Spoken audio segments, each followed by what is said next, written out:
Did you ever think about the way that your childhood was influenced by your gender?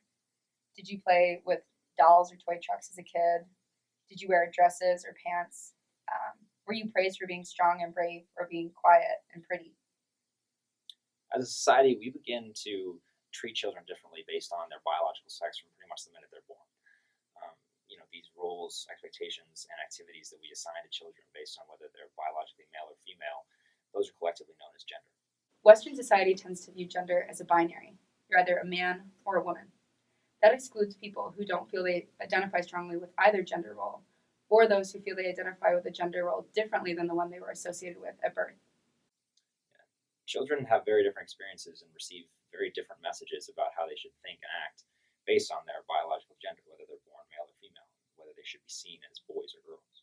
We give boys toys and activities that reinforce the idea that physical strength, power, and dominance are positive traits for boys and men, while being emotional or vulnerable is a sign of weakness. We also reinforce these ideas with our everyday language, saying things like, you throw like a girl, boys don't cry, or boys will be boys. Any of those sound familiar?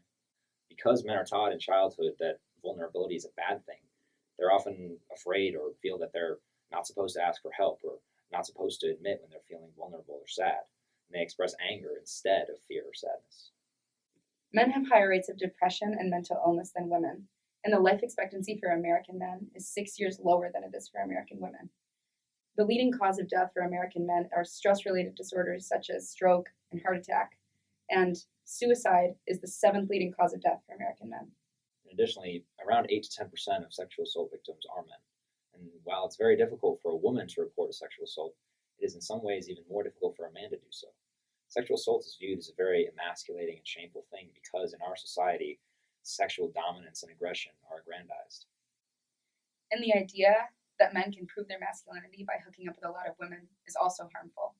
It reduces women to objects or sexual conquests and reinforces double standards. A man is usually praised for having a lot of sexual partners, where a woman is shamed. And the idea that hooking up with a lot of women is a key part of masculinity reinforces the idea that gay men are unacceptably feminine, and that can lead to homophobia.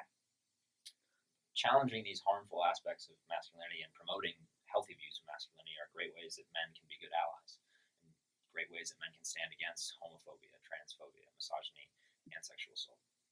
So why not show this video to your friends and discuss some of these issues with them? What do you say?